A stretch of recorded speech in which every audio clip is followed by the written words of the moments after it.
عتبہ مرا ہے, شیبہ مرا ہے. ہاں اس کی آپ کو بتاؤں, جنگ بدر میں بڑے بڑے سردار مارے گئے تھے.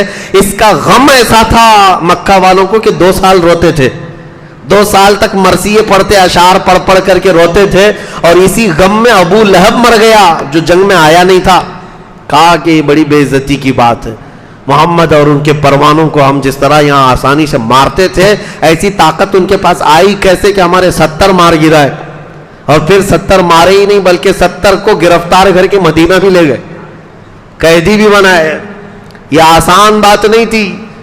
تو یہ چرچا پورے عرب میں پھیل گیا تھا کہ بدر میں انہوں نے تو ان کے چھکے چھڑا دیے, ختم کر دیا ان کے طاقت کو, ان کے رعونت کو, ان کے رعب و دبدبے کو. اس کے بعد پھر جنگ احد ہوئی, پھر جنگ خندق ہوئی, جنگیں ہونے لگی مکہ والوں کے درمیان, مدینے والوں کے درمیان. 6 سال کنٹینیو چلتی رہی. پھر رسول پاک صلی اللہ علیہ وسلم 1400 صحابہ کے ساتھ عمرہ کے لیے گئے تھے, عمرہ آنے سے انہوں نے روک دیا. اب حکومت قائم ہے. نبی پاک صلی اللہ تعالیٰ علیہ وسلم کے صحابہ کی تعداد دن بدن بڑھتی جا رہی. 6 ہجری میں حضور عمرہ کے لیے گئے لیکن عمرہ کرنے نہیں دیا, اور وہاں سے صلح ہو گئی مکہ والوں کے درمیان اور مدینے والوں کے درمیان, جس کو صلح حدیبیہ کہتے ہیں. اس کے بھی ایگریمنٹ لکھے گئے تھے. ایگریمنٹ اگرچہ بظاہر مکہ والوں کی حمایت میں تھے, مدینے والوں کی نہیں تھے. حضور نے پھر بھی اس پر دستخط فرمائے, اس کو اوکے کیا, جاری فرمایا. لیکن حضور صلی اللہ تعالیٰ علیہ وسلم واپس جب تشریف لائے حدیبیہ سے 6 ہجری کے بعد, 6 ہجری گزر چکی ہے, 6 سال گزرے مدینے میں حضور کے. اب رسول کریم صلی اللہ علیہ وسلم نے بادشاہوں کے پاس خط بھیجنے شروع کیے. 12 صحابہ منتخب کیے. ان 12 صحابہ کو الگ الگ ملکوں میں, ایک ایران کا بادشاہ جو اس وقت کسرا تھا, کسرا کے پاس خط بھیجا. شاہ مقوقس جو مصر کا بادشاہ تھا اس کے پاس بھیجا. روم کا بادشاہ تھا عظیم ہرقل, اس کے پاس بھیجا. نجاشی جو ایتھوپیا کا بادشاہ تھا اس کے پاس بھیجا. بحرین کا جو بادشاہ تھا اس کے پاس خط بھیجا.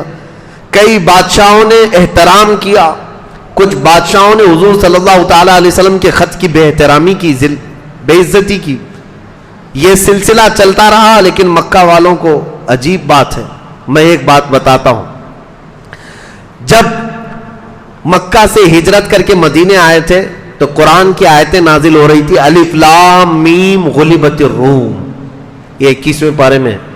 روم اس وقت کا سپر پاور ہے, اور قرآن میں آ رہا ہے کہ رومیوں کو شکست ہو جائے گی, جبکہ سپر پاور کے لیے کہہ رہا ہے. اور صحابہ کا یقین ایسا تھا, قرآن میں آ گیا ہے, ہونا ہے.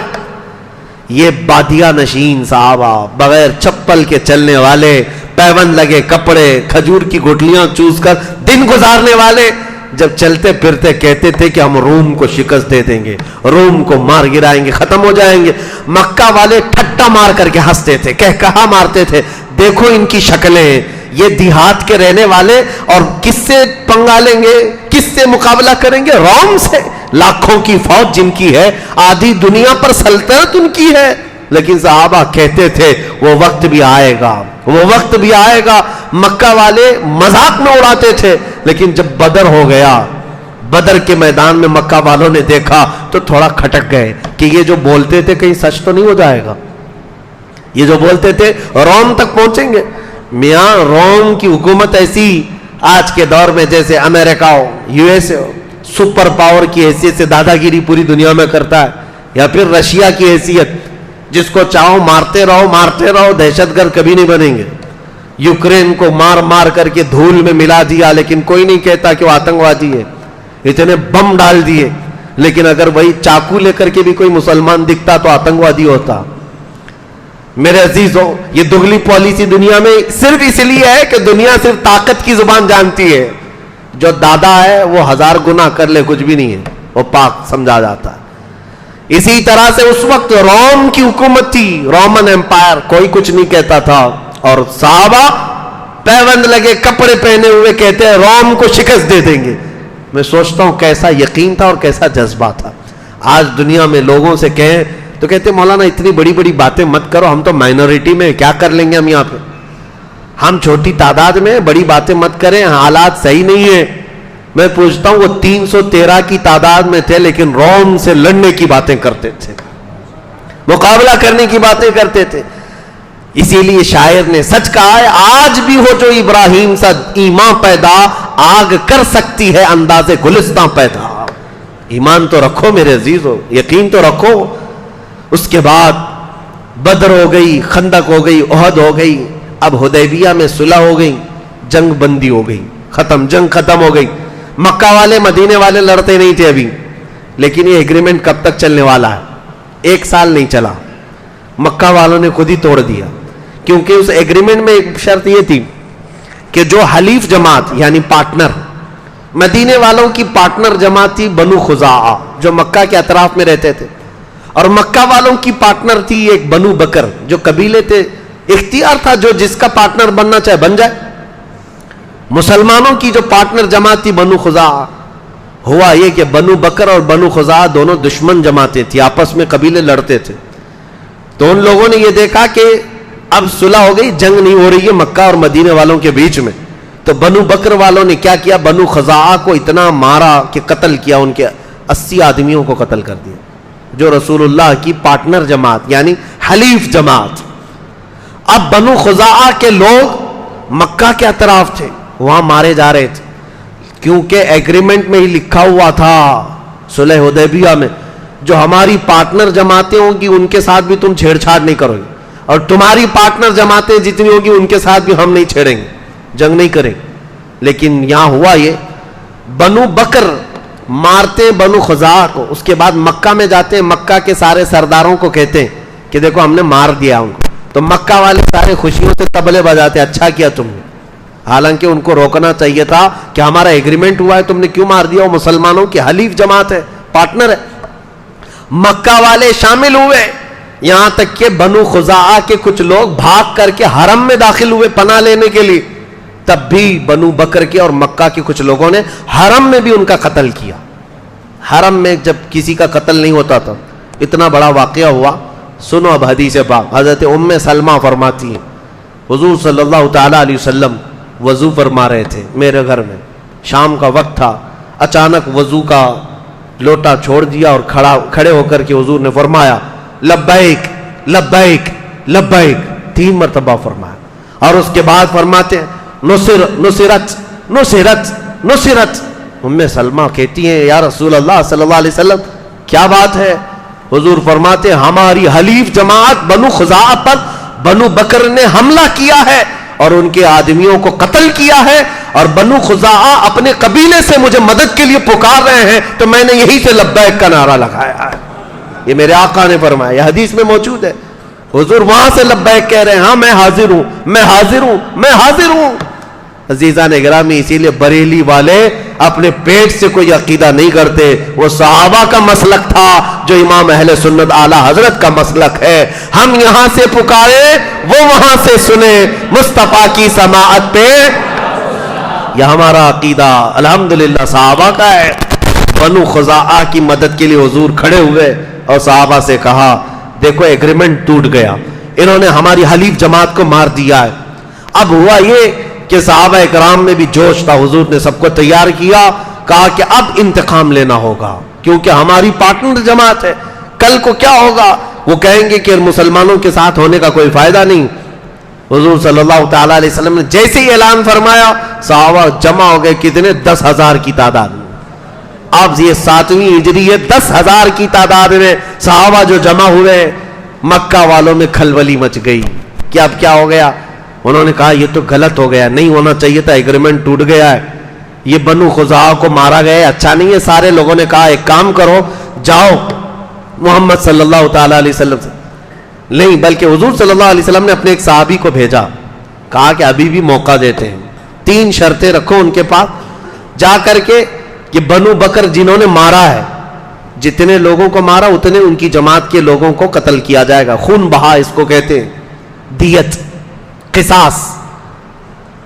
یہ ایک شرط یہ ہے, جتنے لوگوں نے ہماری پارٹنر جماعت کو مارا ہے اتنے تمہارے بھی مارے جائیں گے. دوسری شرط یہ ہے مکہ والے تم اعلان کر دو آج کے بعد سے بنو بکر تمہاری حلیف جماعت نہیں ہے, تمہاری پارٹنر نہیں. یا تو تیسرا یہ اعلان کر دو کہ جو ایگریمنٹ صلح حدیبیہ میں ہوا ہے وہ ختم ہو گیا. حضور کے ایک قاصد صحابی مکہ آئے, ان لوگوں سے کہا کہ 3 شرطیں رسول اللہ نے بیان کی. مکہ والوں نے ٹھٹا مار کر کے کہا تینوں بھی منظور نہیں ہمیں, نہ ہم کسی کے خون کا بدلہ دیں گے, نہ ہم اپنی پارٹنر جماعت کا ساتھ چھوڑیں گے, اور اگر تم یہ کہتے ہو ایگریمنٹ ہے یا نہیں ہے, جاؤ بول دو کہ ایگریمنٹ ختم ہو گیا. غرور میں تھے, ایسے گھمنڈ میں تھے. صحابی رسول واپس آئے, حضور سے کہا یا رسول اللہ صلی اللہ علیہ وسلم, انہوں نے دونوں شرطیں نامنظور کی اور کہا ایگریمنٹ ٹوٹ گیا, ختم ہو گیا. حضور نے فرمایا چلو اب چلتے ہیں مکہ, یہ فتح مکہ کے راستے ہیں. یہاں سے اب اسلام کی وہ نشر و اشاعت جہاں سے میرے آقا ہجرت کر کے گئے تھے واپس اس وطن آنے والے ہیں. جیسے ہی انہوں نے اعلان کیا ایگریمنٹ ٹوٹ گیا ہے, حضور پاک صلی اللہ علیہ وسلم نے صحابہ کو اعلان کیا تو صحابہ جوش و خروش میں جمع ہوئے.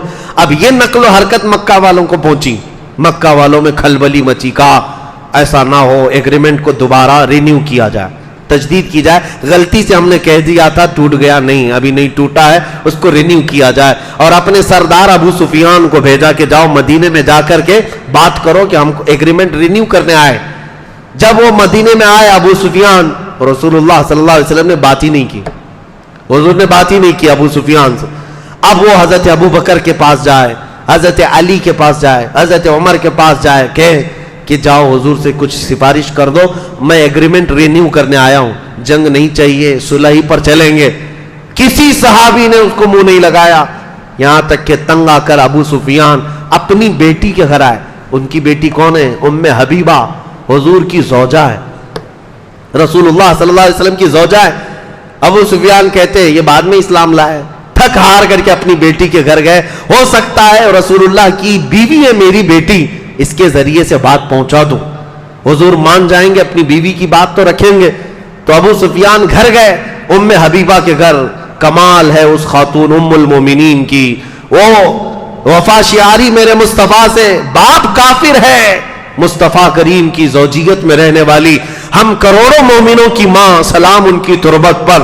گھر میں ابو سفیان جیسے ہی داخل ہوئے, باپ آیا ہے بیٹی کے لیے, کئی برسوں کے بعد آیا ہے.